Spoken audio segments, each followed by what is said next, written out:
Good morning, all of you. Welcome back to the channel. So let's start with today's analysis video, which is going to be for 8th of May 2023. So firstly, we see Manipur mein people, they are fleeing and the situation still remains tensed.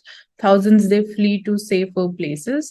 So we have understood what is the actual reason behind the violence, behind the ethnic conflicts, a conflict going on in the state of Manipur. So this is a picture from the relief camp in the Kachar district of Assam. So people, they are fleeing to the neighboring states, and iske alawa we know ki the conflict, it is regarding the demand by the Metis community, which is a non-tribal community in the state of Manipur, and they are the majority also.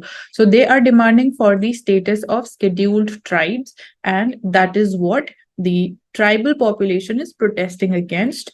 And hence we are seeing the clashes, and then we are also seeing ki fake news, it is also being circulated, जिसकी वजह से और ज्यादा clashes violent होते हुए हमें दिखाई दे रहे हैं, and people, they have been left on roads to die. Like literally that is the situation there. But yesterday हमने देखा था state government, it is like taking adequate steps, it is ensuring कि the peace, it is restored in the state. But कुछ लोग ये भी demand कर रहे हैं, specifically tribal community, they are saying कि president's rule impose किया जाना चाहिए, but वो impose अभी नहीं किया गया है. And इसके regarding हमने article 355 भी देखा, so you can just go and search about that. Even that becomes important. And wrestlers का जो प्रोटेस्ट चल रहा है उससे रिगार्डिंग वी सीइंग कि फार्मर लीडर्स एंड रेसलर्स, उन्होंने 21 ऑफ मई की डेडलाइन दे दी है for the arrest of the wrestling federation of India's president. So this is the basically deadline उन्होंने दे दी है. And farmers and people, they are reaching Jantar Mantar in support of the wrestlers.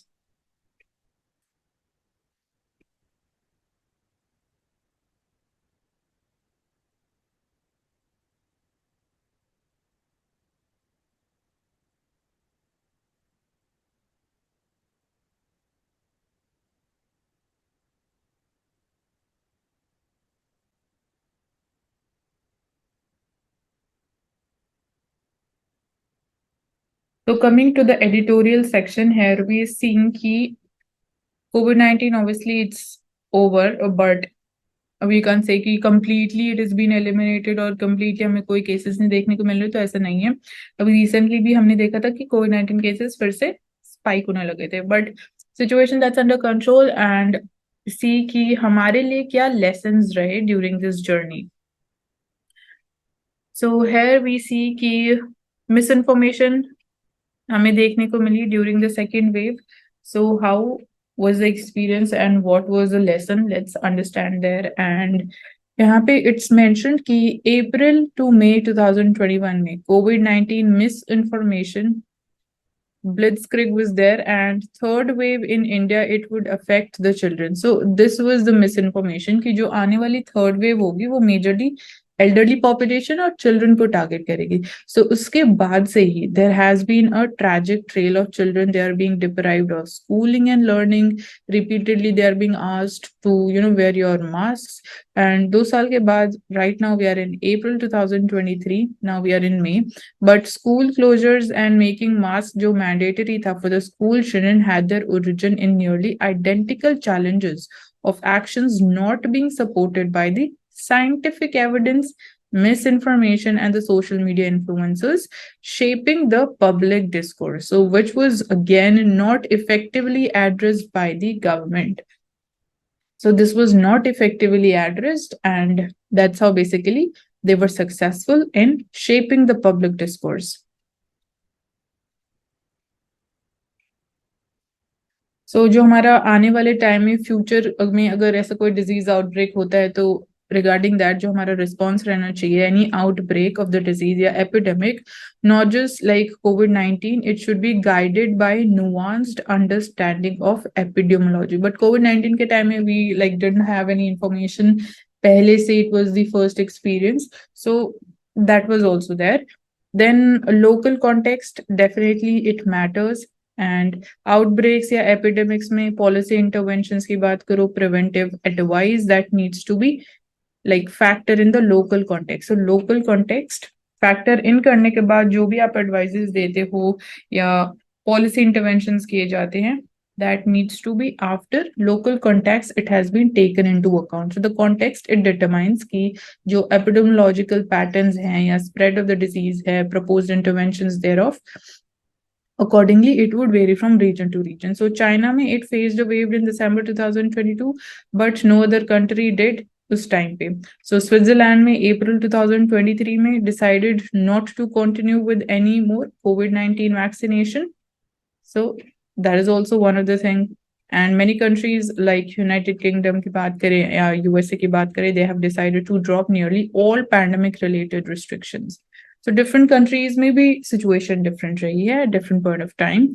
And thirdly, extremely worrying and unsettling trend has been jo dogmatic stand raha, that many self-proclaimed experts emerge ho gaye, influencers emerge ho gaye, they have adopted and who are basically continuing to selectively and conveniently use the emerging evidence and published literature to support their particular stand.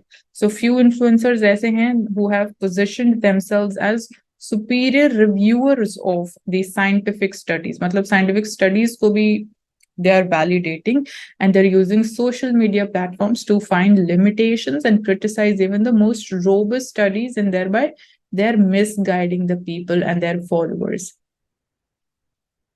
Fourth was like if there was the COVID deniers also थे, मतलब basically कुछ ऐसे लोग भी थे who basically said कि ऐसा कुछ भी नहीं है, COVID-19 जैसा कुछ भी नहीं है, and they did not accept it. So ये हमने देखने को मिला at the beginning of the pandemic.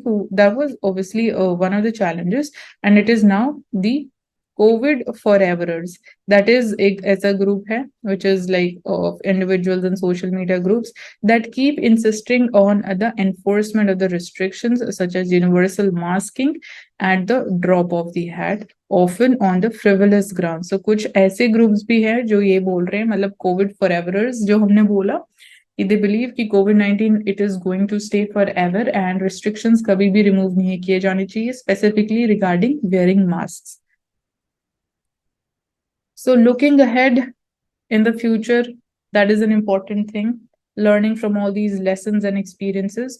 So WHO ने अभी recently announced किया था कि COVID-19 it has officially transitioned from a population level challenge to more of an individual health concern now, and it is time for calm assessment to shift the gears and also apply the lessons from the last 3 years. So one is that considering जो भी immense interest था in the epidemiology, the government should offer formal training courses on the principles and practice of epidemiology to prepare India for more nuanced response to the outbreaks and epidemics अगर हमें future में देखने को मिलते हैं, and also कि how we'll be dealing with the misinformation या fake news. Second is government needs to integrate COVID-19 response to general health services. There is no role of universal measures against COVID-19 to be enforced. Obviously, different regions के लिए भी different approach work करेंगी, and there is no one and single universal approach or measure which is applicable to each and every region in every particular situation. Third was India's response to the surges, जो outbreaks हुए, epidemics हुए, that should be guided by nuanced understanding of the epidemiology and not unduly derailed by social media influences. So it needs to be scientific and rational. And fourth is that children, they were never at risk from the moderate to severe COVID-19. So that is actually the truth. And in future, schools, they should not be closed for a COVID-19 uptick.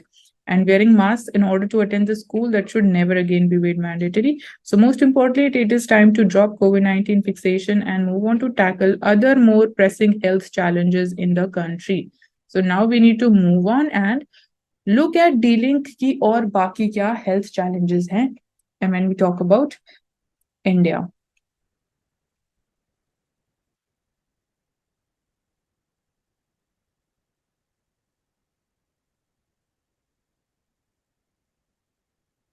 So here we are seeing that there's a position paper, and usme what is China's image and what does it mean. So nearly in early April this year, Foreign Minister of the People's Republic of China, along with his counterparts from Russia, Iran, Pakistan, Tajikistan, Turkmenistan, and Uzbekistan, they met in Samarkand for the meeting the foreign ministers of the Afghanistan's neighboring countries. So meeting it coincided with the release of a position paper by Beijing on its policy in Afghanistan. So there was this paper which was released by China regarding its policy in Afghanistan. So the title of the paper was China's position on the Afghan issue. And there was like 11-point paper. It's important for two reasons. And first reason is vis-a-vis China's involvement in Afghanistan. Obviously, it is important from the perspective of the foreign policy of India also. So it gives a clear indication कि Beijing की China की क्या policy है towards Afghanistan, and क्या उसकी priorities है when it comes to engagement with the Taliban regime moving forward. So it's important for us to also be aware about that. And beyond Afghanistan, कि अगर हम बात करें तो paper it reflects कि चाइना का जो recent efforts है to refashion how it is viewed internationally from a country which is bent on disrupting the current world order to one which is heavily invested in addressing international hot button issues objectively, with no motivations to further its vested interest, unlike America. So this is the second important thing, which is presented by this position paper of China. So context of policy searches को अगर हम समझने की कोशिश करें तो paper first delineates the core principles which inform कि Beijing's की policy choices क्या हैं, 3 respects and 3 nevers. That is, China, it respects independence, sovereignty and territorial integrity of Afghanistan. So ये होगी 3 respects and 3 and also okay, independent choice is also part. So independent choice, religious sentiments and national customs of the Afghan people. So these principles, they are put in position to the policies which are followed by the West also, which according to Beijing, they are informed more by geopolitics and their vested interest. So it's being said कि जो Western world की policies हैं, they are much more influenced by geopolitics and उनके vested interest. So that's how accordingly even they are shaped. So as per China, अगर हम बात करें, Afghanistan is currently transitioning from a period of turbulence under a United States backed government to relative stability under the Taliban. So this is what China believes कि Taliban की वजह से अफगानिस्तान में stability आ रही है, and पहले situation was not stable because of the backing by the US government.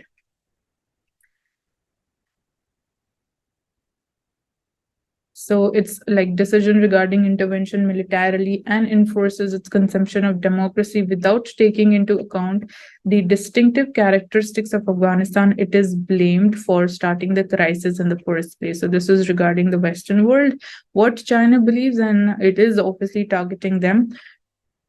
So it is like deriding the US from imposing unilateral sanctions and illegally freezing Afghanistan's forex reserves.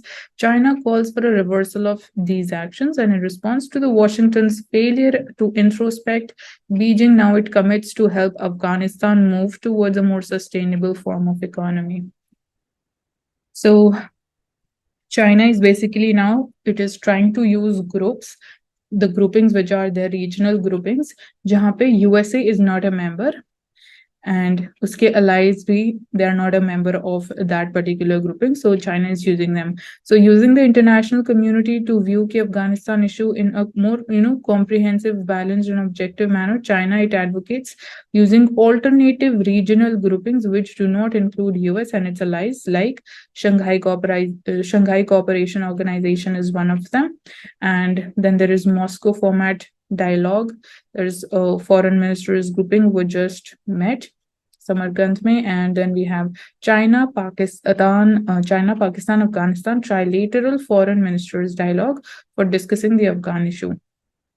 So this is going to help Beijing in promoting alternative model, which is opposed to the battered approach of the USA, the Western world, allowing it to focus more on its priorities, form a consensus among Afghanistan's neighbors also. So that is the approach of China going forward as far as Afghanistan is concerned. And it is like framing, it is posing in such a way that it is working, it is increasing its involvement with Afghanistan, with the Taliban regime completely and purely on humanitarian terms, good neighborliness and mutual respect for its neighbors. So Beijing, it has avoided acknowledging its own interest in this country. So जो vested interest, it is arguing that कि Western world it has shaped its policy या जो भी उन्होंने initiatives लिए that was shaped because of their vested interest and geopolitics. So that's why that can be one of the possible reasons why China it is staying away from mentioning its own interest in the country. So China के लिए the threat of terrorism which is emanating from Afghanistan and its potential to harm even the Chinese interest and the personnel, that is very real. So that is one of the threats to China, and that's calling for a bilateral and multilateral approach to respond to the three forces of terrorism, which is extremism and separatism also. China urges the Taliban, regional countries, and the international community to crack down on the terror groups. So specifically, जो East Turkestan Islamic movement against that and helping the Afghanistan in augmenting its counterterrorism capabilities. So it is also talking about कि it will be helping Afghanistan in augmenting its counterterrorism capabilities. So that's like quite contradicting. आप Afghanistan को help करने वाले हो in their counterterrorism capabilities. Okay, so Taliban regime को आप help करोगे. All right, so moving forward. So owing to its strategic location की चाहे आप बात करें Afghanistan, it is also economically China के लिए बहुत important है, like Belt and Road Initiative and also जो vast mineral resources Afghanistan में present हैं. So economically भी China के लिए Afghanistan important है and terrorism के perspective से भी to counter the threat of terrorism which emanates from Afghanistan for China. From that perspective, we can say कि ये China के कुछ vested interest हो सकते हैं. And so China अपने आप को एक ऐसा like country दिखाने की कोशिश कर रहा है, एक ऐसी image बना रहा है खुद की, which is like major country playing a crucial role in ensuring global governance and providing moderate and pluralistic environment for dialogue. So China अपनी ऐसी image project कर रहा है to the world and specifically to Afghanistan. So the release of the concept paper on global security initiative and the peace proposal on Ukraine, which preceded the position paper on Afghanistan, signaled that Beijing's quest to modify its image and solidify its role as a responsible mediator. So while Taliban, it has welcomed this paper and China's long-term political support hai to the country, China's success in Afghanistan, it will remain contingent on what it could offer to the Taliban. So China's high-sounding rhetoric on linkages between Afghanistan and China, it has failed to materialize into an increased footprint on the ground. So एक ये rhetoric भी build up किया गया कि there is like linkages between Afghanistan and China, but this has failed to materialize. And India के लिए China's continued engagement, even with Russia and Iran, along with the Central Asian countries, it will be consequential in understanding कि how their policies it will shape and what will like India, what it is going to mean for India's interest in Afghanistan. So that's why it is important for India to know about all the developments going on.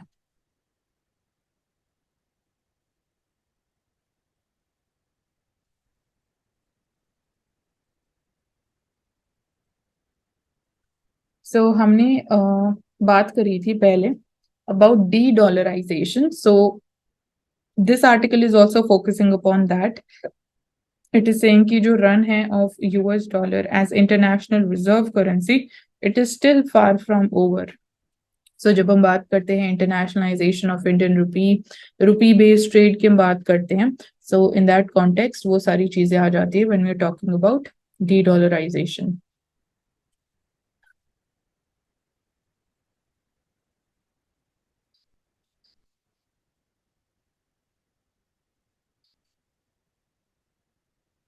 Now coming to the next topic regarding India's first national water body census.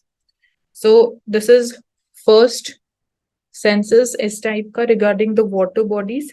So why it is important and what it is talking about, the changing rainfall patterns, इसकी shortcomings क्या हैं, उसके अलावा is it talking about natural ecosystems and आने वाले time में water bodies कैसे sustain करने वाली है given so many challenges we have. So why is this census necessary? Let's understand that. So before that, let's just go through this intro also. It is saying ki findings of the first ever water body census. So it was conducted by Ministry of Jal Shakti. They are recently published. So why was this census so necessary कि हमें ये कराना पड़ा?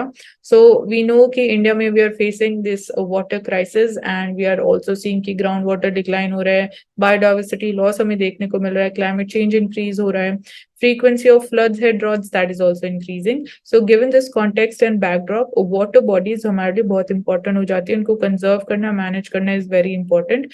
क्योंकि अगर हम water bodies की importance की बात करें तो they act as buffer against climate variability, holding the flood waters for use in dry periods.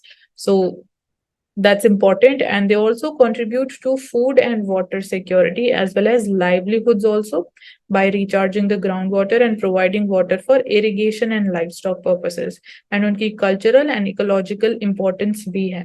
So water bodies, they are like increasingly under threat because of pollution, encroachment is another challenge, urbanization hai, and drying. So these are some of the other challenges. So agar उनको हम conserve कर लेते हैं, manage कर लेते हैं effectively, सो उसके लिए भी हमें एक प्रॉपर एक्शन प्लान चाहिए which requires baseline data. So water bodies they are managed by different agencies, चाहे आप लाइक बात करो कि स्टेट्स मैनेज कर रही हैं या लोकल टू प्राइवेट एंटिटीज हैं जिनका रोल है.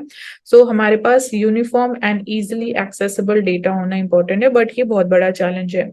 So to actually manage these water bodies, we need एक contextual and traditional knowledge, एक ऐसा set of data which they can be integrated with the formal data, क्योंकि obviously traditional knowledge and contextual knowledge बहुत important हो जाती है when we're talking about their conservation. So India में अगर हम ऑफिशियल डेटा की बात करें तो data regarding reservoirs and reverse that is available on water resources information system. But जब हम बात करते हैं स्मॉलर वाटर बॉडीज की, which are the lifeline of rural India, and they're also critically culturally and flood control के perspective से and recreational spaces in cities, so they are very very important. But smaller water bodies से regarding we lack the official data. So census कैसे conduct किया गया? How was the census conducted? So massive effort definitely it requires because it was also the first ever water body census. So काफी सारी चीजें during the process भी हमें सीखने को मिली होगी. So census का जो objective था that was to develop एक ऐसा national database with information regarding size, purpose, ownership, status, and conditions of the water bodies. So it covered jitni bhi natural and human-made water bodies thi, which were bounded on all the sides for storing water, irrespective unki jo bhi condition ho. So natural and man-made सारी water bodies को cover किया गया. And software for data entry तैयार किया गया, mobile app तैयार किया गया for capturing location and visuals of these water bodies also. So they were developed and data processing workshops, they were conducted. So census, it was built on the existing and publicly available satellite derived data sets. So these data sets, they are extremely rich, allowing the citizens to hone in on a specific village and download historical time series data also on each water body. However, they only include attributes that can be observed from the space. So the water body census, thus it extends this to even the social characteristics like ownership, use and condition also. So ये information भी available है. So data हमें क्या show कर रहा है, क्या learnings हैं या क्या outcomes हैं on this census, that's important for us to know. So like such a large level paid national effort which allows us to compare spatial and temporal trends of the water bodies across the country, it was there. So these are some of the observations which are based on the data of this census. So first one is कि जो most water bodies हैं हमारी country में, they are very small. So vast majority जो है India की water bodies, they are less than 1 hectare large. So most of the water bodies, they are small. Size हमें बता दिया है.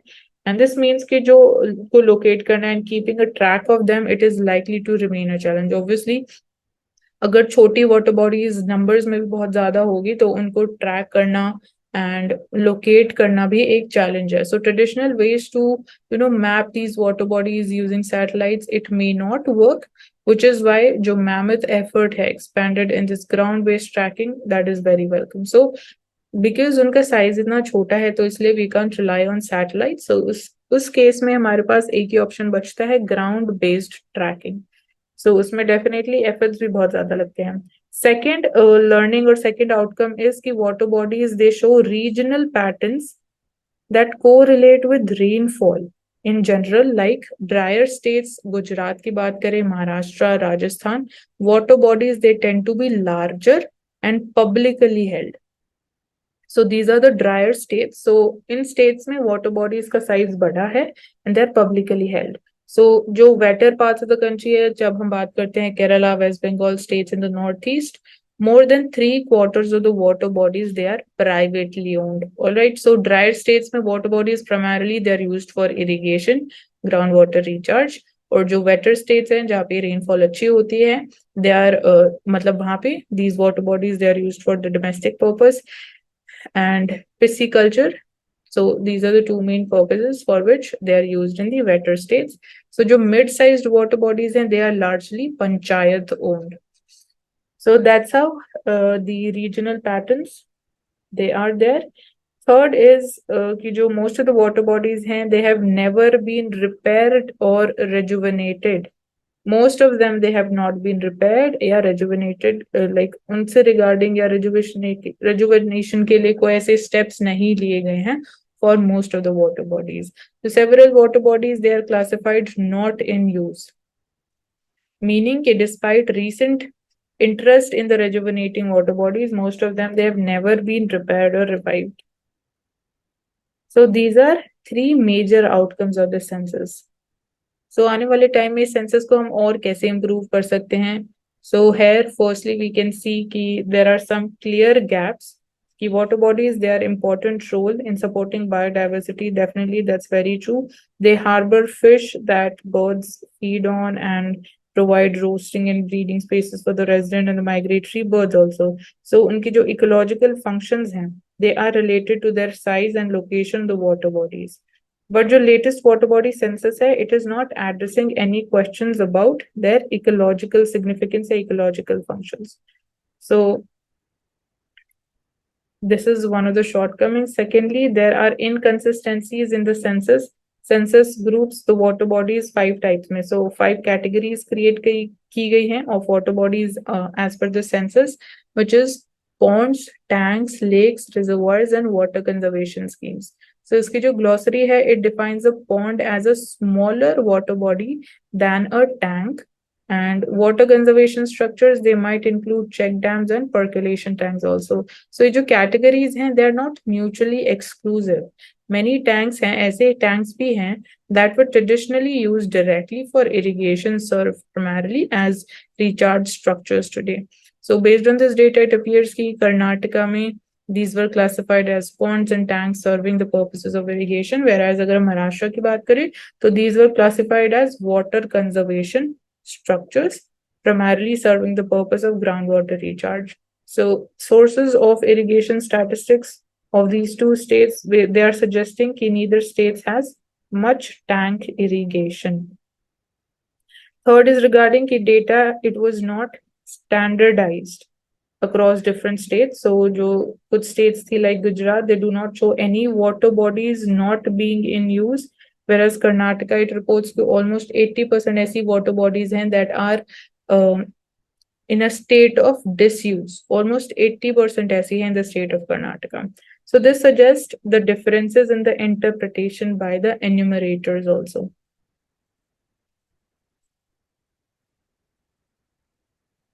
So definitely shortcomings हैं, but keeping them aside, it is very crucial that government it continues with such nationwide censuses of vital resources with modifications as per the learnings and outcomes हमने देख लिए. So if such type of censuses they are conducted every 5 or 10 years, over time they will accurately represent emerging trends क्या हैं, कैसे चीजें change हो रही हैं, and the state of water in the country as a whole. So it's important that we continue with such types of census in coming times.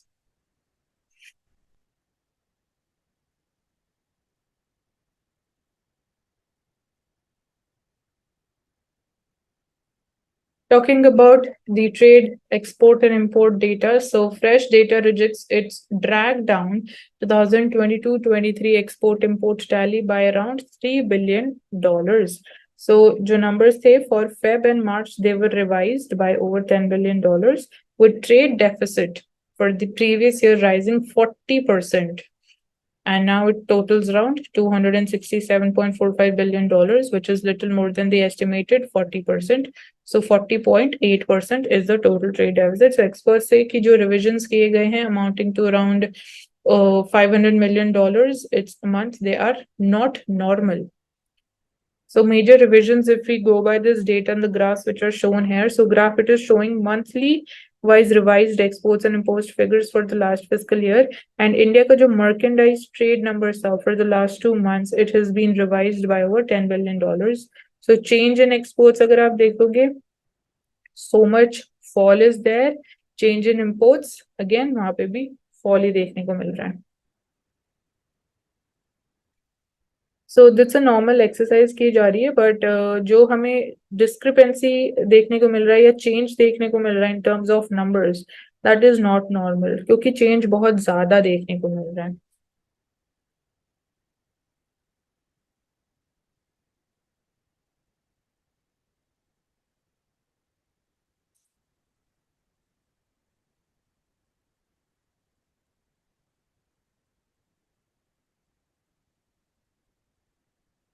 So here we have another article by Soumya Swaminathan, and this is regarding COVID-19. So she says कि surveillance and vigilance, they are needed over a period of time. क्योंकि COVID-19 it is here to stay. We can't say कि कभी एक ऐसा point of time आएगा जब we can completely eliminate it. But like हाँ possible है, ऐसा भी हो सकता है. But अभी के लिए it is not possible. आगे आने वाले टाइम में it might be the situation also and it might be the reality, but अभी ऐसा नहीं है. सो है COVID-19 it is here to stay. So surveillance and vigilance it is important कि we continue with them so as to properly monitor ki how things are changing on ground.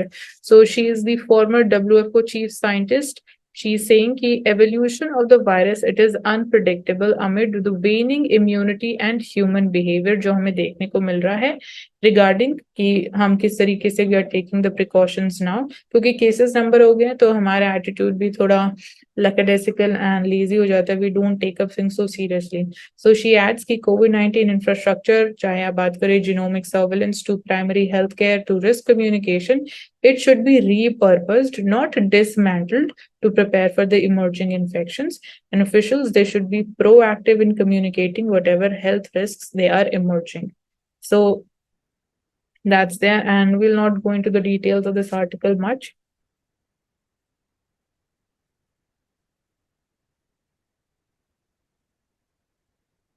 So Supreme Court says कि install the CCTV cameras in offices of investigative agencies by 18th of July. So they are seeing कि deadline was 18th of July. So Supreme Court it has given the center 3 months, setting July 18 as a deadline to comply with the directions of its December 2020 judgment to install CCTV cameras in the offices of the investigative agencies like CBI, and NIA is also there, Enforcement Directorate, for the sake of transparency and protection of human rights of the accused and under trial prisoners. So for that, Supreme Court ने order दिया था to the central government कि you need to install CCTV cameras in all the investigative agencies so that जो human rights हैं वो violate ना हो of the accused and under trial prisoners as well, and transparency भी बनी रहे.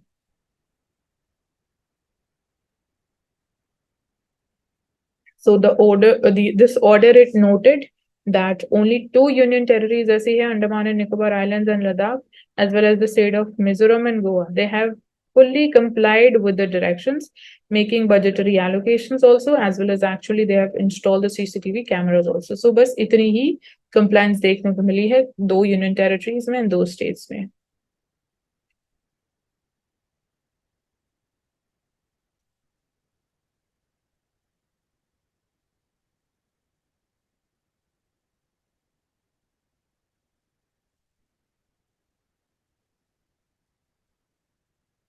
So ISRO, it is going to start an online training program for the college students, and this will be called as START. So it is like full form is Space Science and Technology Awareness Training. So it is aimed at postgraduate and final year undergraduate students of physical sciences and technology.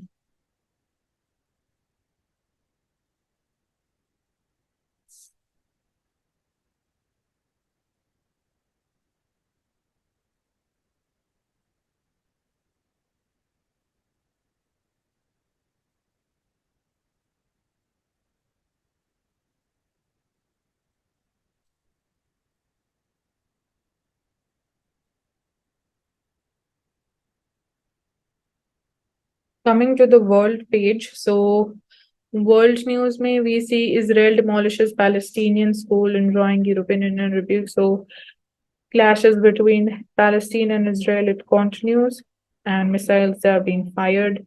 So जो geography है इस area की हमारे लिए वो ज्यादा important हो जाती है.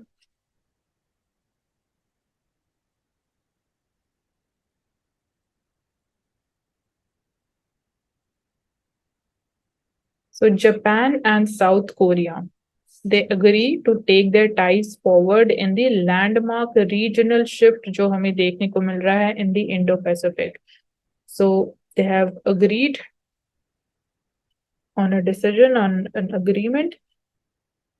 So Japan, South Korea, they agreed to take forward their ties and move past lingering historical disputes, pledging to transform a relationship which could have broad implications for this region. So Taiwan Strait में we are seeing tensions are rising and Korean Peninsula maybe. So we are saying कि USA की presence and your actions हैं, they are increasing, which is obviously not acceptable to China in any which ways and form. So here we're seeing कि South Korea and Japan, they are also trying कि उनकी जो regional cooperation है, regional partnership है, that is strengthened.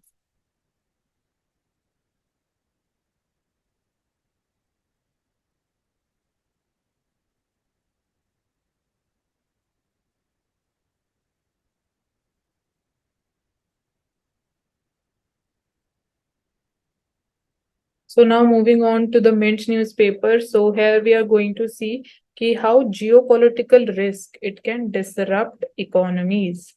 So this is in the context of Russia-Ukraine war also. Majorly उस time से ही हमने देखा कि geopolitical risk जो था that increased and how that war it has impacted even different economies differently. So this first graph, it is talking about the geopolitical risk. It is now seen as top threat to the growth also and stability also. So number of times the word geopolitical featured in the monetary policy reports. अगर हम बात करें तो you can see कि जब से this war started, you can see in even the concerns about the geopolitical risk and the situation that also increased, and the mentions also increased massively. So you can see कि tall bar diagrams draw किए गए हैं. Here it is showing कि monetary policy reports में भी geopolitical risk का mention किया गया एंड एमपीसी स्टेटमेंट में भी अकॉर्डिंगली हमें चेंजेस देखने को मिले हैं. इसके अलावा the second graph it is talking about geopolitical risk. It has increased globally and domestically since this Ukraine invasion. So that's there.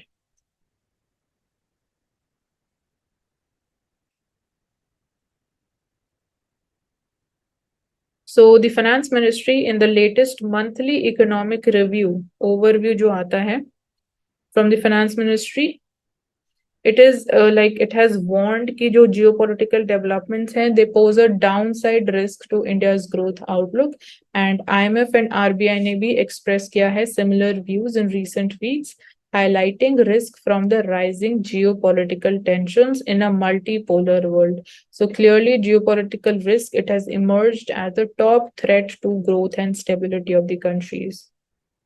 So हम जब हम बात कर रहे हैं जियोपॉलिटिकल रिस्क की तो we are talking about the risk related to wars, terrorist acts and tensions between countries that affect normal and peaceful course of the international relations.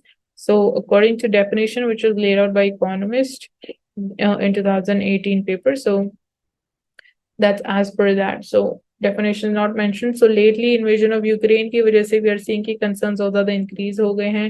Russia के ऊपर sanctions impose किए गए. US China tensions, they have also created geopolitical risk in the Taiwan Strait with direct as well as second order impacts on many economies including India also.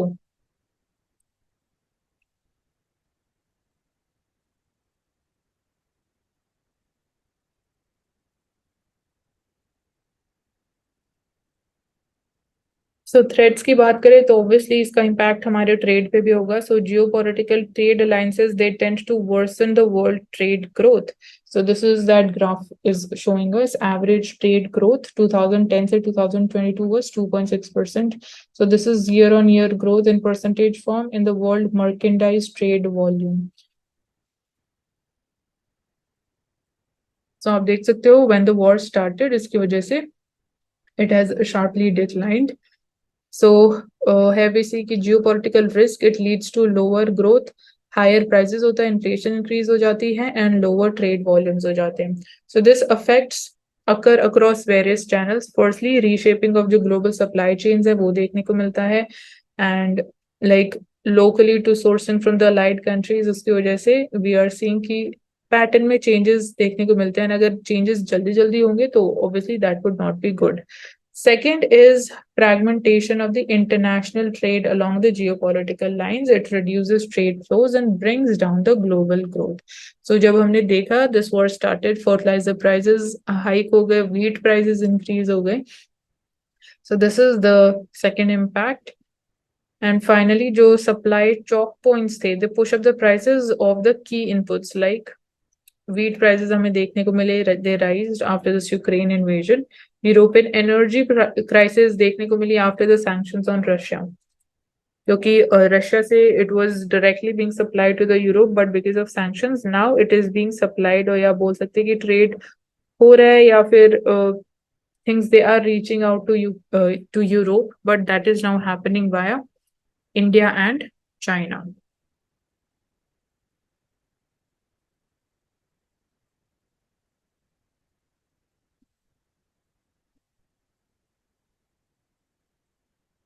So coming to Financial Express, here let's see what are the important topics today.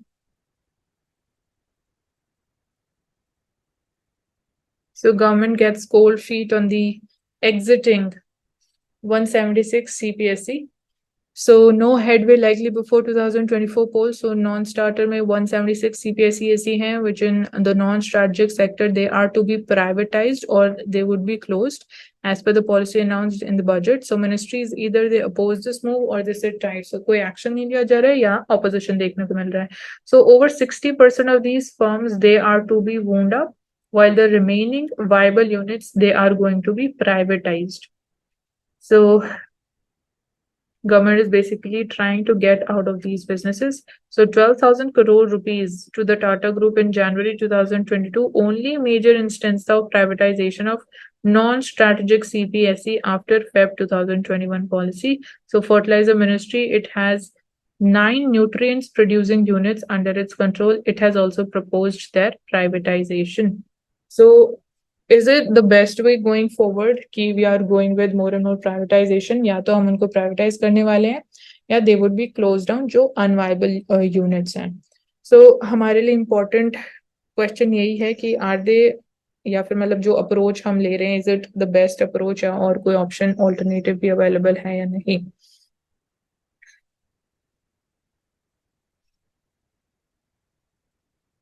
So Buffet is cautious on the US banks. So third US banks हमें देखने को मिला कि it also failed. So Warren Buffett, very important personalities in the capital market. So he's cautious regarding the US banks because we are seeing key slowly and slowly banks they are failing, and so far 3 banks they have failed. Silicon Valley Bank was one, Signature Bank and First Republic Bank.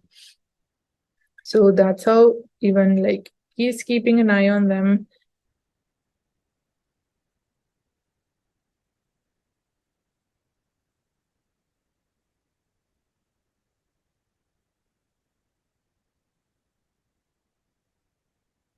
So center it eases the norms to accelerate Q1 capital expenditure. So सबसे पहली चीज capital expenditure, revenue expenditure आपको difference पता होना चाहिए.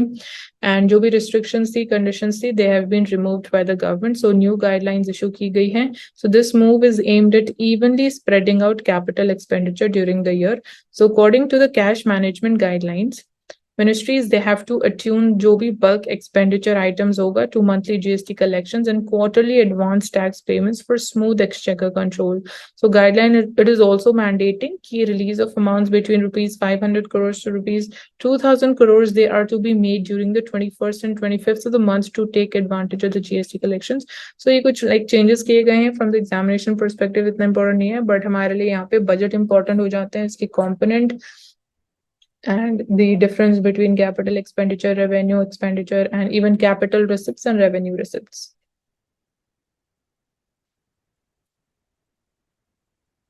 So agricultural exports, they rise by 9%, and exports of agriculture and processed food products, यहाँ पे हमारे पास data is there. So सबसे ज़्यादा increase हमें देखने को मिला बासमती rice exports में, which increased by 35%. Next, we saw in other processed foods, their export increased by 20%. Then we have fruits and vegetables, they grew by 5%. So total जो agricultural exports थे, they have increased by 9.3%. So this is the trend. And इसके अलावा आपको पता होना चाहिए जब हम बात कर रहे हैं कि agricultural exports में भी major share कौन से product का है when it comes to export. So value से अगर हम जाएं तो यहाँ पे it is highest is for non-basmati rice, followed by basmati rice. Then we have other processed foods, livestock products, and fruits and vegetables. And even the United States Department of Agriculture April 2023 crop outlook में उन्होंने ये बोला है कि India में जो prices हैं they are most competitive among the global suppliers and its total supply of rice it is near record high. So this is very important. And officials, they also attribute the spike in rice exports to the factors like robust global demand, especially from West Asian countries, Africa, Europe, and floods in Pakistan की वजह से demand for rice is increasing. So which had hugely impacted a large chunk of paddy crop जब हम floods in Pakistan की बात कर रहे हैं. तो that is the performance of the rice exports, and also India, it has been the world's largest exporter of rice in the last decade. Currently, it has 45% share in the global grain trade. So ये बहुत important data हमारे लिए. It can come up in PT, definitely, there is no doubt about it.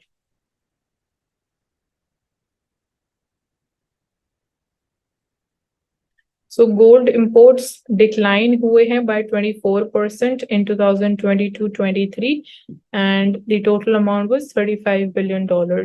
So India's gold imports, which have a bearing on current account deficit. So it means कि अगर gold import कम हुआ है तो current account deficit भी कम हुआ होगा.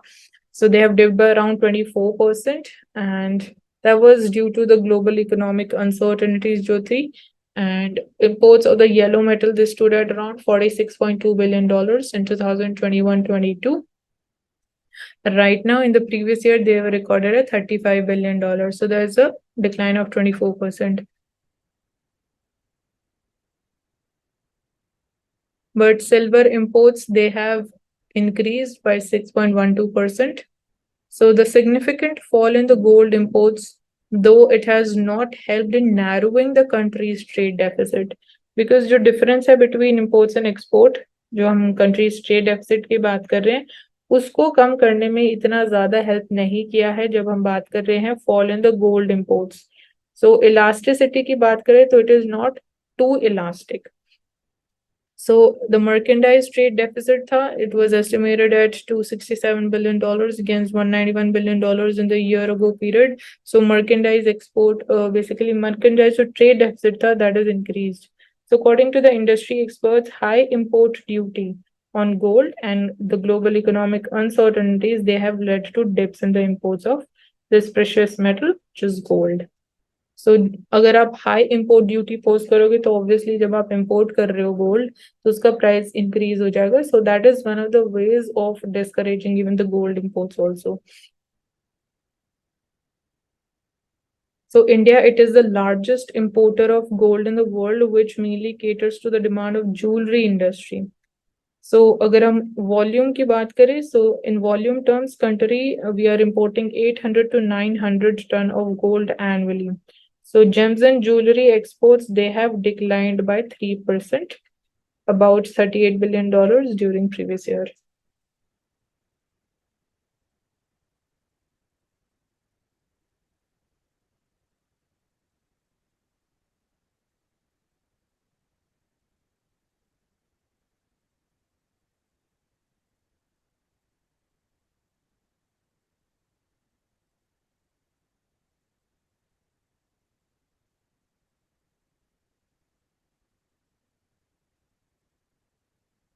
So CGS says regarding technology and judiciary कि the answer to our unease as judges in handling the electronic files is not to burden the litigant by requiring them to file a physical copy in addition to e-filing. It is to retrain ourselves. जब हम like technology की बात करें, कल हमने इसके like regarding में बात भी करी थी about e-codes and e-petition.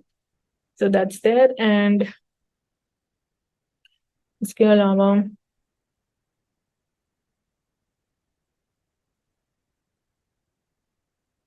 so regulating the big tech, the lesson for the smaller digital players, it is very clear. There is no point banking on regulations to act as saviors. So only innovation and आपका size.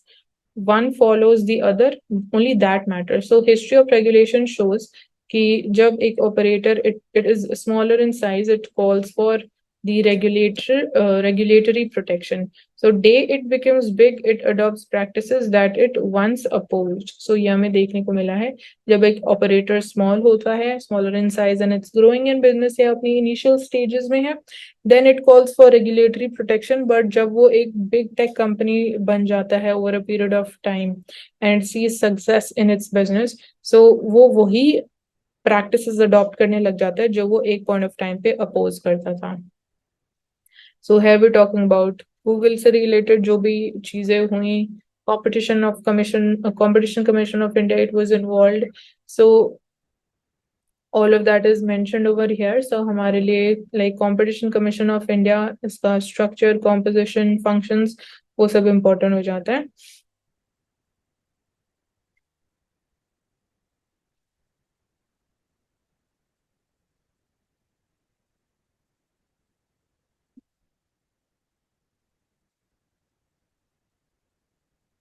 Taking up the Indian Express newspaper. So let's see what are the important things in today's newspaper.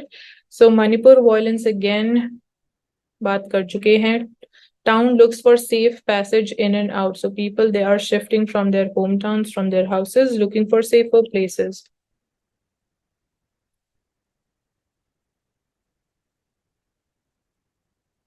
So as India buys more of Russian crude, obscure shipping firm makes it big. So behind the rise of Gartic. So what's Gartic? The West punitive actions against Russia, including the price cap imposed किया गया on Russia by USA because of the Ukraine invasion on its crude since December. It has helped the companies like Gartic take risk and exploit the available opportunities. So जो price cap prohibition imposed किया गया था, it prohibits Western shippers and insurers from getting involved in trade of Russian oil if it trades above $60 per barrel.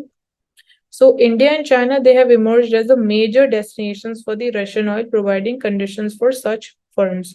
So ऐसी firms को best conditions India and China में मिली, and we have also seen कि जो share था of crude oil import from Russia, when we are talking about specifically in the context of India, so that has grown massively. So right now, Russia, it is the largest crude oil supplier to India, and top 4 countries कौन सी है ये भी हम discuss कर चुके हैं as per the chronology. So वो आप find out कर सकते हो. So that's important in this context.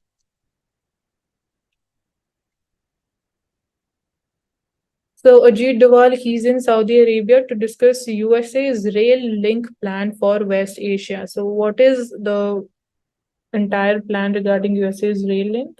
So project to use India's rail expertise. It's on the table, connecting the West and South Asia via sea. So National Security Advisor Ajit Doval, so he met his counterpart from US and Saudi Arabia and the United Arab Emirates to discuss an ambitious proposal being pushed by the White House to link West Asian countries through rail using Indian expertise and connect the region to South Asia via the sea lanes. So for that, he's there. And definitely it is important कौन सी country से it would be passing through and अगर India का role इसमें बहुत important रहने वाला है definitely हमें भी पता होना चाहिए कि what are the developments going on.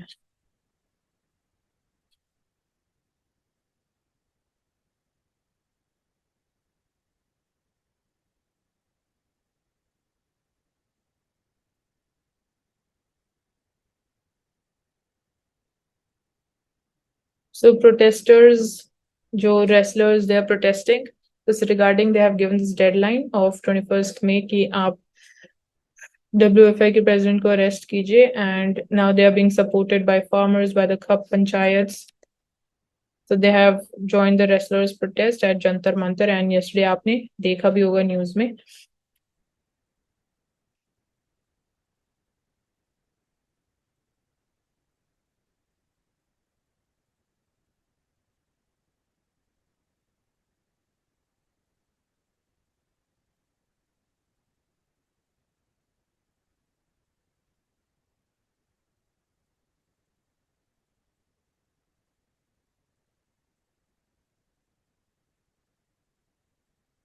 Coming to the editorial page, so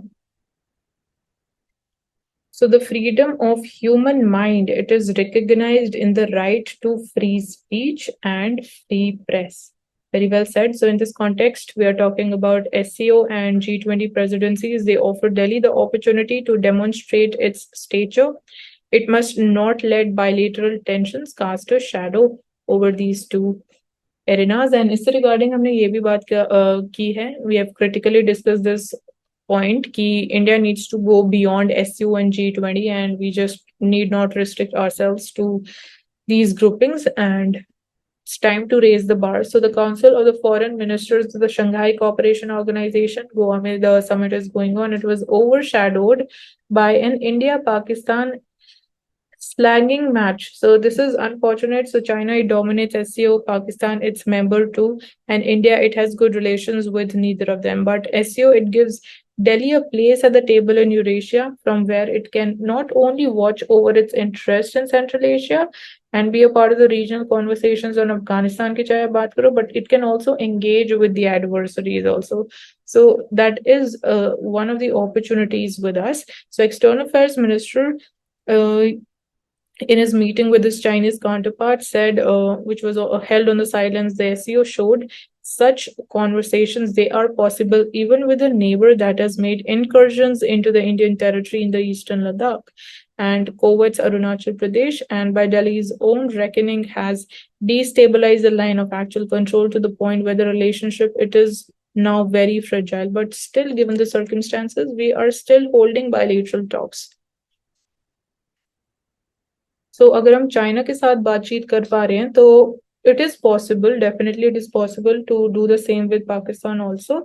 Of course, it did not help कि Pakistan foreign minister treated his first visit to India for grandstanding on Kashmir. So he was raising this issue of Kashmir and he made it plain before arrival that he was going to Goa to keep Pakistan's tryst with the Shanghai spirit and not to seek reconciliation with India.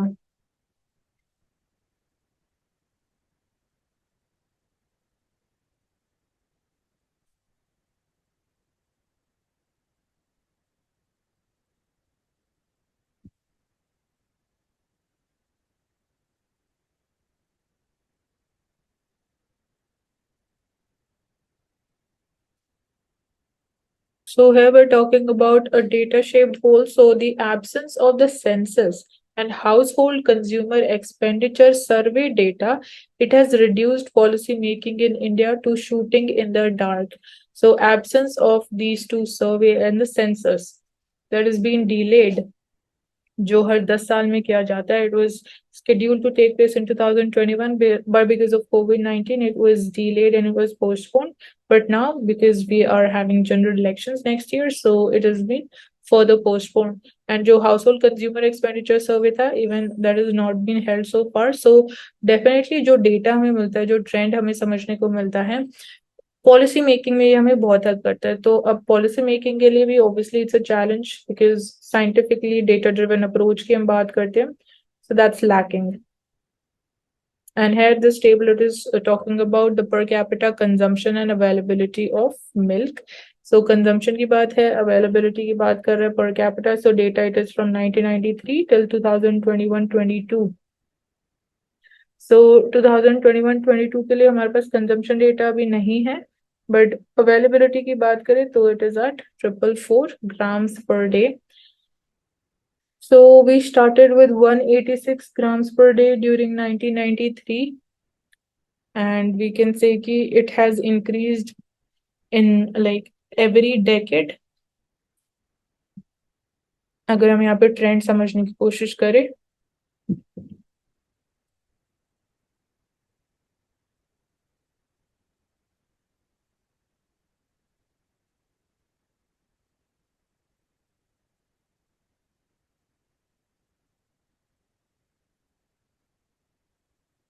so PM Cares Fund से related, we have this data which says कि PM Cares Fund it receives around rupees 535 crores as the foreign donations in 3 years. So it received a total of around rupees 12,691 crore during this period. So foreign contributions total, it was 535 crore rupees. So that's between 2019-20. So basically regarding the PM Cares Fund, आपको बताना चाहिए regarding the structure. And जब हम बात करते हैं of RTI, whether it is covered by RTI or not, and whether जो आप donations करते हो to the PM Cares Fund, तो क्या वो CSR के अंडर covered है या नहीं. So all of that becomes important. And जो टैक्सेशन से रिगार्डिंग भी अगर आप जो कॉन्ट्रीब्यूशन देते हो तो उस पर क्या टैक्स इम्पोज किया जाएगा या नहीं. सो ये सब निटी-ग्रिटीज बताना इम्पोर्टेंट है हमारे लिए.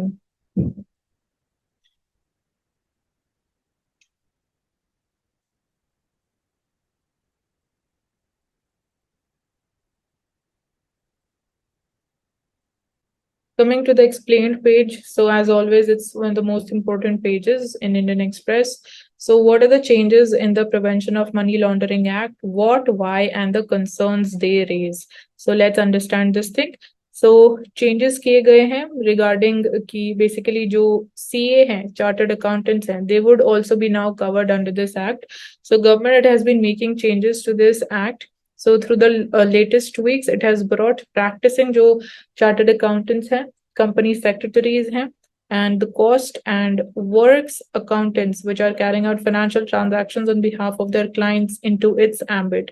So it has allowed 22 financial entities, including Amazon Pay Private Limited, Aditya Birla Housing Finance, and all these to verify the identity of the customers using the Aadhaar. So क्या changes किए गए हैं? March में Finance Ministry it amended the money laundering rules to incorporate more disclosures from the non-governmental organizations NGOs by reporting entities like financial institutions की बात करें, banking companies और intermediaries. So आपको number of disclosures जो हैं ज़्यादा करने पड़ेंगे. So it is also defined the foreign politically exposed persons under this act. So the definition goes like individuals who have been entrusted with the prominent public functions by a foreign country, including the heads of the states or the governments, senior politicians, senior government or judicial or military officers, senior executives or the state-owned corporations, and important political party officials. So that's the definition, the politically exposed persons. So third of MECO ministry said specific financial transactions which are carried out by the professionals like CAs, company secretaries, cost and works accountants on behalf of their clients. So they would be now covered under this act. And That's one of the changes. 4th of May, Ministry widened the list of the non-banking reporting entities so as to allow 22 financial entities to verify the identity of their customers via Aadhaar under the Act.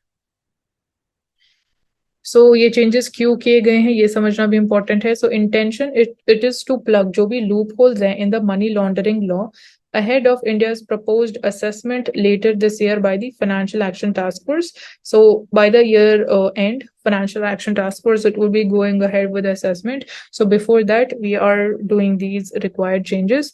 So FATF is the Global Money Laundering and Terrorist Financing Watchdog. So definition of politically exposed persons under the PMLA, it was tweaked to align with 2008 circular of RBI for the KYC norms, anti-money laundering standards for the banks and the financial institutions, which had defined politically exposed persons in line with the FATF norms. So this was one thing which was lacking. So accordingly, we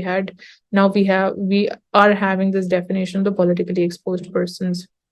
So they are such individuals which are entrusted with prominent public functions by a foreign country.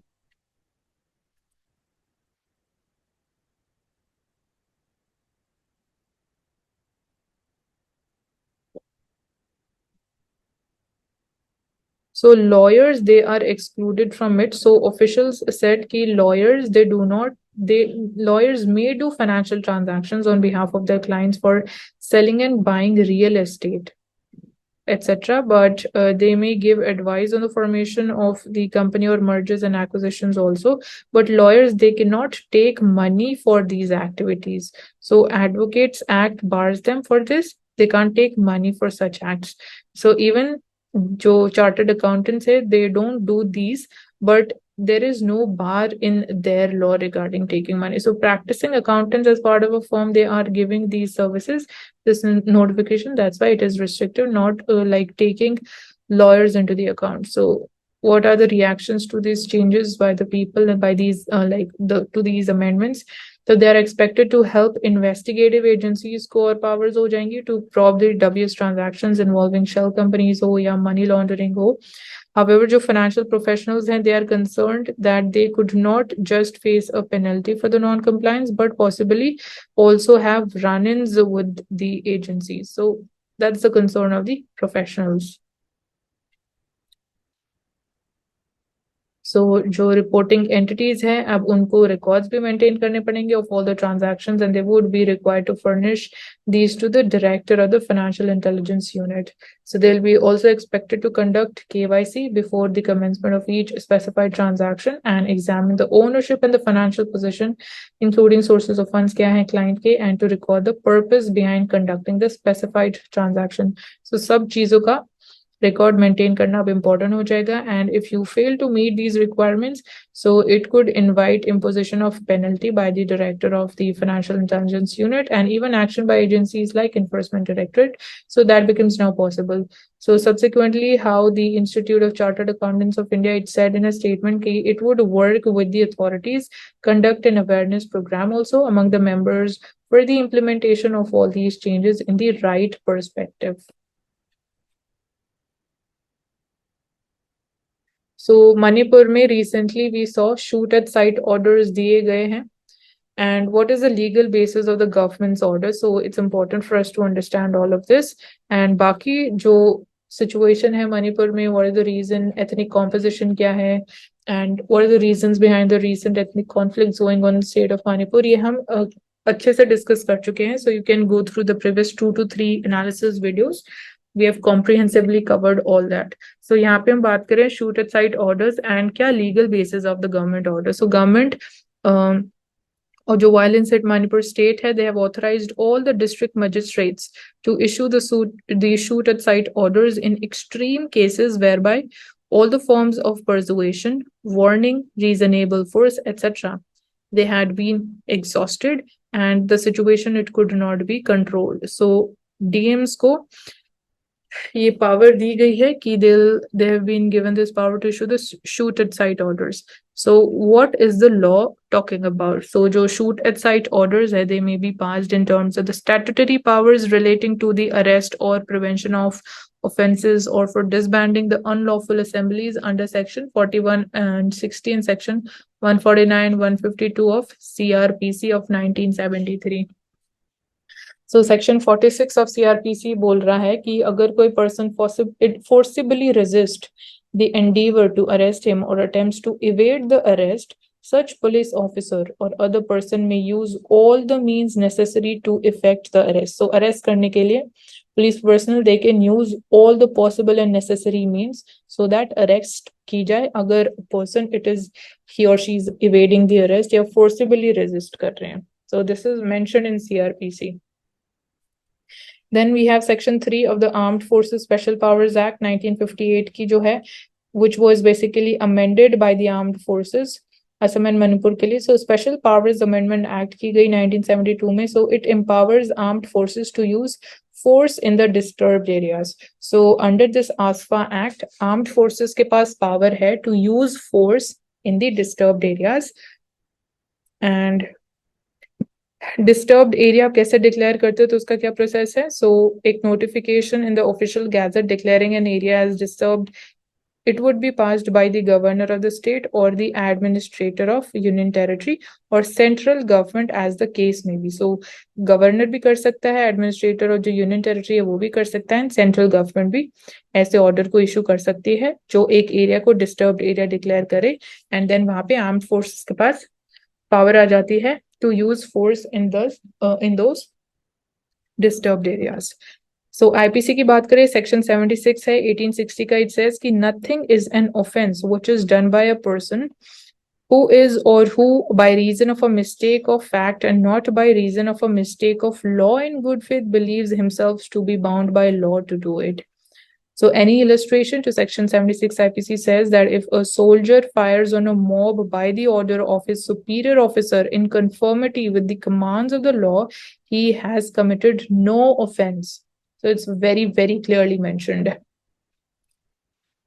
So court की क्या previous judgments रही है regarding this? So Gujarat high court ने बोला है कि law and order forces they have no authority to shoot at anyone for a mere breach of the curfew order. So this is what the High Court, Gujarat High Court had said.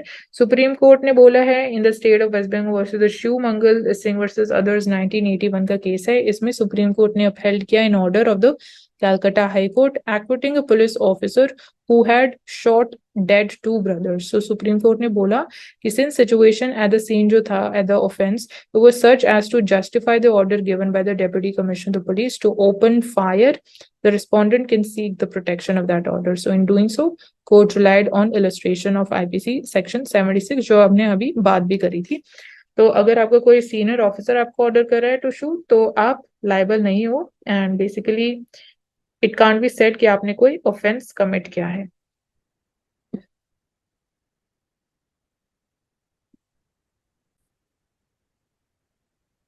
Now coming to the next important topic regarding the farm exports and what is the big picture. So this is very, very important topic. पूरा trend समझना हमारे लिए important है, क्या major components है, all of that becomes important. So India का जो farm trade surplus है, it was lower in 2022-23 than in the previous year. So यहाँ से हमें ये समझने को मिल रहा है कि जो हमारा ट्रेड सरप्लस है in the farm exports farm trade में अगर हम बात करें तो हमारे एक्सपोर्ट्स डेफिनेटली हायर है compare to what we are importing as far as the farm trade is concerned. But पिछले साल जो हमारा ट्रेड सरप्लस था वो कम हुआ है but still we are having that trade surplus. So this is one take away. Next, agricultural exports they are powered by marine products, major components, sugar and rice. So global prices, domestic food inflation, they could be the key factors this fiscal year. So अभी El Nino की expectations भी है. So we see कि food inflation increase भी हो सकती है. तो domestic food inflation, this is going to be one of the challenges. And global prices भी, जो global demand slowdown भी है, that can be another challenge. So major components हमने बात करी agricultural exports में marine products, sugar and rice, they comprise the maximum portion. So here going by this chart, this graph which is there, so this is about the exports and imports. So India के जो agricultural trades specific only exports and imports का data यहाँ पे दे रखा है. So that's in $1 billion. So here we see कि it is given from 2012-13 till 2022-23. So first when we have a look at the exports, you can see कि एक कोई steady trend नहीं बोल सकते हैं कि whether it is steadily increased or steadily declined. So that's one thing. And इसके अलावा अगर हम बात करें लास्ट 2019-20 से, तो उसके बाद से वी कैन से कि स्टेडली इंक्रीज हुए हमारे एक्सपोर्ट्स। एंड इम्पोर्ट्स का अगर हम देखें तो 2012-13 से अगेन यहाँ पे भी कोई एक ऐसा यूनिफॉर्म ट्रेंड नहीं देखने को मिल रहा है, बट अगेन अगर हम बात करें 2020-21 से, तो हमारे इम्पोर्ट्स भी इंक्रीज हुए हैं कॉन्टिन्यूस बेसिस पे। ऑलराइट, सो ये तो क्लियर है कि एग्रीकल्चरल ट्रेड सरप्लस है। यू कैन सी कि हर ईयर में एक्सपोर्ट ज्यादा रहे हैं compared to the imports. So since 2012-13 से we are having the surplus in the agricultural trade, but जो साइज है वो वेरी होता गया। सो आप बोल सकते हो, देखो जैसे हमने बोला यहाँ स्टार्टिंग में कि जो फार्म ट्रेड सरप्लस का साइज है वो कम हुआ है, but still we are having that surplus. So that is because जो हमारे एक्सपोर्ट्स हैं वो इंक्रीज हुए मार्जिनली, बट अगेन जो इम्पोर्ट्स में भी हमें इंक्रीज देखने को मिली है ना, वो ज्यादा है। तो उसकी वजह से जो हमारा ट्रेड सरप्लस है that is narrowed down. And है going by India top agricultural export items कौन कौन से हैं। सो टॉप पे marine products, non basmati rice, sugar, basmati rice, spices, buffalo meat, raw cotton, oil meats, wheat, fruits and vegetables. तो ये यहाँ पे एक एक्सेप्शन ये है कि आप व्हीट को टॉप में काउंट नहीं करोगे, मतलब टॉप 3 में। तो वहां पे marine products, non basmati rice and sugar, they are the major components.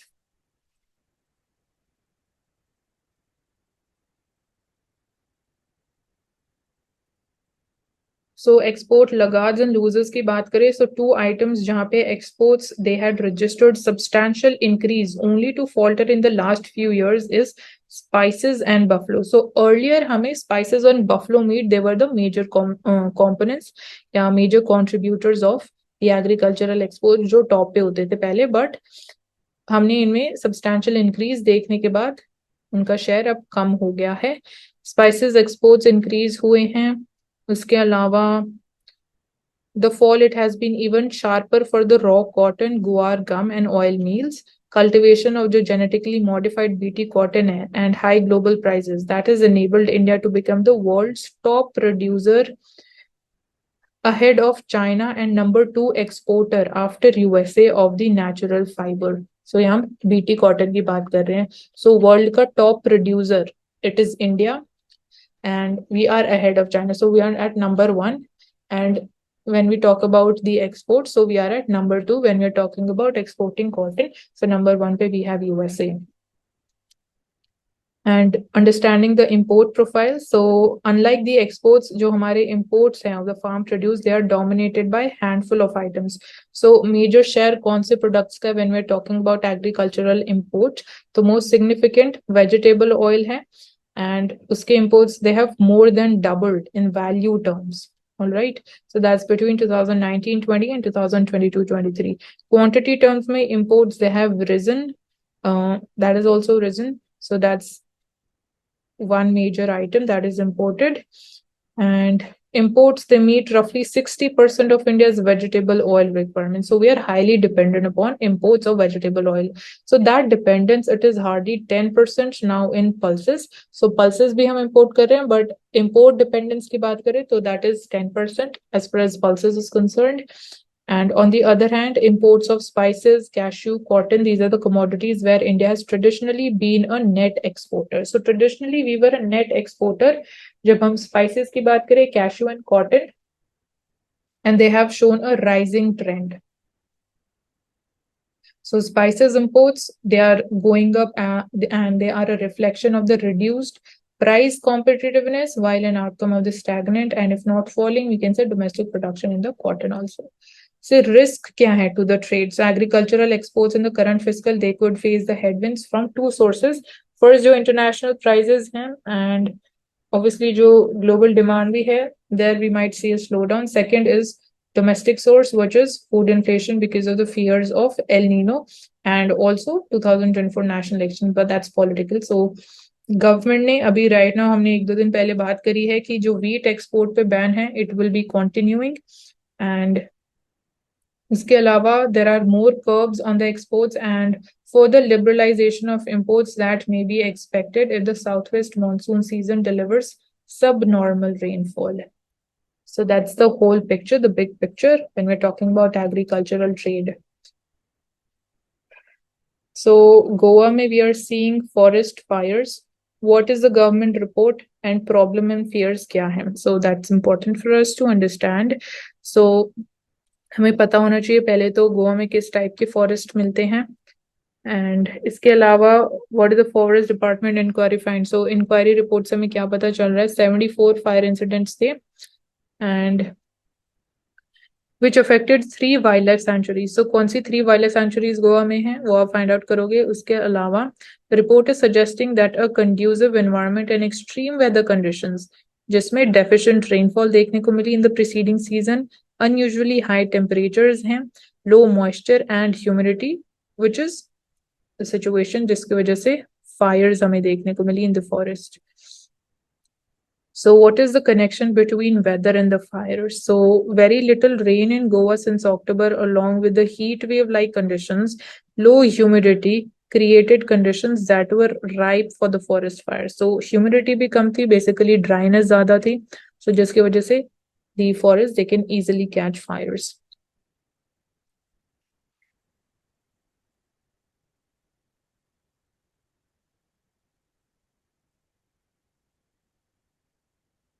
So going by the India State of Forest Report 2021, which is published by the Forest Survey of India, it classifies 100% of the Goa's forest cover as less fire prone. So as per this report of 2021, 100% of the Goa's जो forest cover है that is classified as less fire prone. But 2022 में 15 minor forest fires they were reported in Goa between March and May.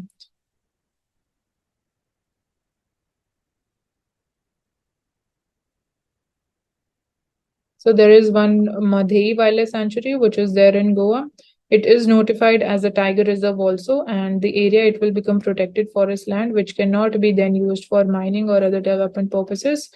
इसके अलावा what is the situation in India as a whole? So forest fire अगर हम बात करें in India as a whole, so April 2022 में एक study की गई managing the forest fires in a changing climate, which was published by the public policy think tank Council of Energy, Environment and Water. उन्होंने note किया there was a tenfold increase in the forest fires over the past 2 decades in India. Like more than 62% of the India's states, they are prone to high intensity forest fires. So that's really very concerning. Forest fires, they have become more frequent hoti ja rahi hain, zyada intense hoti ja rahi hain. They have occurred in a larger number of months over this period. So states like Andhra Pradesh, Odisha, Maharashtra, Madhya Pradesh, Chhattisgarh, Uttarakhand, Telangana, northeastern states, ये सबसे ज्यादा prone है to the forest fires. So Mizoram में सबसे ज्यादा हमें incidents देखने को मिले हैं फॉरेस्ट फायर के ओवर द लास्ट 2 decades. 95% जो डिस्ट्रिक्ट्स हैं मिजोरम में they are forest prone hotspots. So maximum ऐसे इंस्टेंसेस हमें मिजोरम में देखने को मिले हैं. So, as per the India State of Forest Report 2021, it estimates that more than 36% of India's forest cover it is prone to frequent forest fire. 6% it is very highly fire prone, and almost 4% is extremely prone. So this data it can be used somewhere, so you can note it down.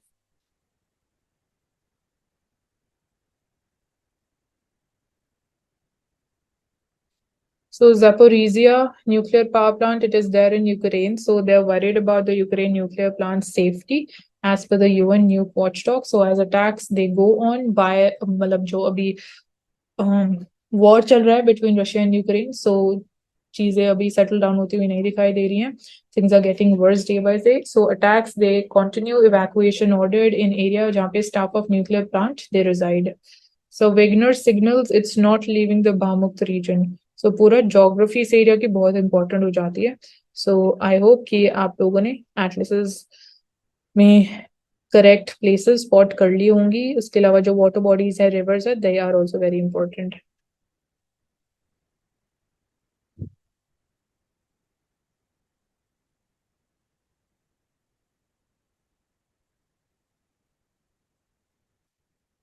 Finally, now coming to the economy page. So here we're talking about India's import of the Russian crudes at a new record in April. We are very well aware about it. So China's renewed appetite for the Urals could temper India's Russian oil buys. So अगर China की demand ज्यादा increase हो जाएगी तो उसकी वजह से जो इंडिया जितना amount of crude we are importing from Russia तो उस पर इम्पैक्ट हो सकता है. So Ural Mountains, they accounted for 76% of India's Russian oil imports. So maximum हमारा Ural Mountains से ही आ रहा है. And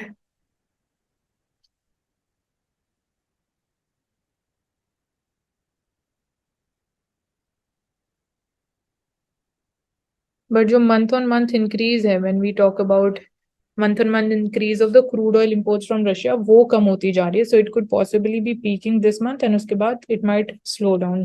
So increased competition for Urals, China, it will likely put a lid on the upsides to the Russia's imports of the Russian crude. And share हमने बात कर ली, 73.6% is coming from Urals. So India's import of Urals, it's a medium sour grade of crude oil है of Ural Mountains. It appears to have plateaued and indicating a soft limit on India's ability to purchase more of this type of crude.